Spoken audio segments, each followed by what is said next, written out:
وقت بخیر، خیلی خوش اومدید به کانال آشپزی خودتون. من رویا هستم. ویدیو جدیدمون نحوه پخت کله پاچه هستش. با هم بریم برای درست کردنش. یه دست کله پاچه میخوایم، کله گوسفندی، سیرابیش که پاک شده از قبل و پاچه هاش. کله پاچه‌ای که در نظر گرفتم از قبل پاک شده. فقط حواستون باشه داخل پاچه هاش یه قده داره، داخل این قده مو هستش، پیاز مویی. حتما از داخل سم گوسفند خارجش کنید.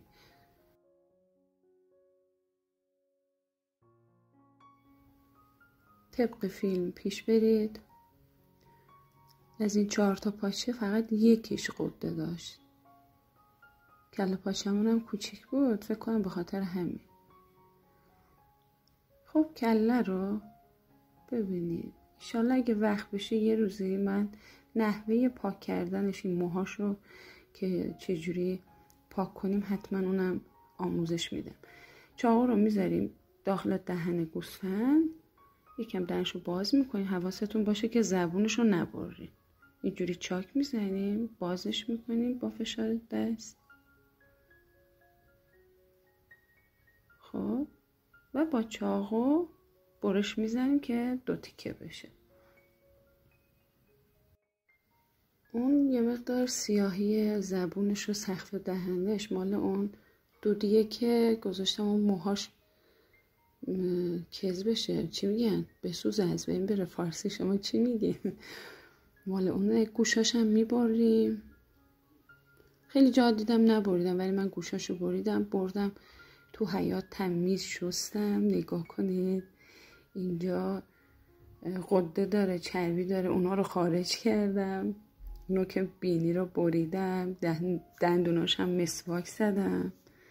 فقط یادم رفت نخ بکشم. آب رو از پارگی کام بالا با فشار گرفتم. تمام مخاط و کثیفی های داخل گوسفند اومد بیرون.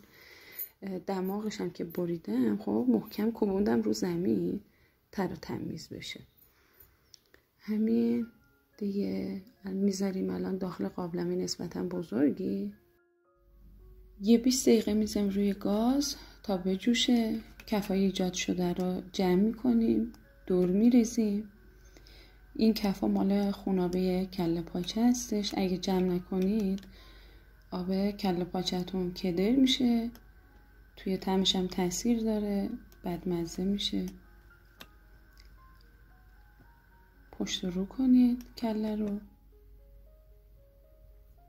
آب کش میکنیم بعد 20 دقیقه. دوستان علاقه‌مند به هنر بافتنی میتونید توی 2 تا کانال بافتنی من به صورت رایگان مشترک بشید. لینکشو قرار میدم زیر همین ویدیو. آب جوش میریزیم روی گوشتمون یا همون کله پاچمون. آب جوشیده باشه، داغ باشه، آب سرد، آب خنک نریزین ها، نپزه این کله پاچتون. بعد میریزیم مجدد داخل یک کاسه بزرگ. آب جوش رو دوباره میریزیم روش، مجدد خارج میکنیم، میذاریم داخل صافی. این کار باعث میشه اون خونابه هایم که اگه بهش چسبیده اون هم خارج بشه. خب از داخل کاسه در آوردم، گذاشتم توی صافی. 2 تا پیاز بزرگ، چند حب سیر از وسط قاچشون کردم. یه تیکه کوچیک چوب دارچین، یک قاشق چایخوری زردچوبه. من چوب دارچین کوچیک استفاده میکنم، زیاد دوست ندارم بیشتر بریزم. دوست ندارم کله پاچه‌م بوی دارچین رو بگیره، چون از تیکه کوچیک استفاده کردم. داخل قابلمه آب سرد میذاریم، آب بجوشه. بعد از اینکه جوشید زردچوبه، دارچین، پیاز و سیرا رو میریزم داخل آب جوش. کله پاچه رو میریزم داخل آب جوش میذارم. خب اینا رو زدم، اینا رو که ریختم یه مقدار آب خنک شد. اجازه میدم بجوشه. بعد از اینکه جوشید درب قابلمه رو میذارم با حرارت نسبتا ملایم. اجازه میدم بپزه. مال من 4 ساعت پخت. حالا بستگی داره دیگه. کله پاچه من کوچیک و زود پخت. دیدین که جوشید درشو بست. بعد 4-5 ساعت کاملا پخته شده. نمک رو نیم ساعت آخر اضافه میکنم. در ابتدا اضافه نکنید که گوشتتون نپزه. نیم ساعت آخر اضافه میکنم. بعد مجدد در قابلمه رو میذارم. بعد نیم ساعت دیگه اجازه میدم خنک بشه. ممنون میشم ویدیو رو لایک کنید. برای مشاهده فیلم‌های بیشتر و جدیدتر توی کانال میتونید به صورت رایگان عضو بشید. زنگوله اطلاع رسانی هم فعال کنید تا از آموزش‌های جدیدمون مطلع بشید. کامل پخته و پنبه‌ای شده. گوشت از استخوان جدا میشه. نگاه کنید. خنک که شد پاکش میکنیم. استخوان‌ها رو جدا میکنیم از گوشت. میکشیم داخل یه ظرف دیگه. طبق فیلم. من همه مراحل رو بهتون نشون ندادم دیگه. ماشاءالله همتون بلدید. 2 پاچه رو بهتون نشون میدم. و بقیش دیگه به عهده خودتون و نحوه برش زدن سیرابی. من سیرابی رو چون کامل انداختم داخل کله پاچم به خاطر همین دیگه بعد پخته شدن اینجوری برش های ریز زدم.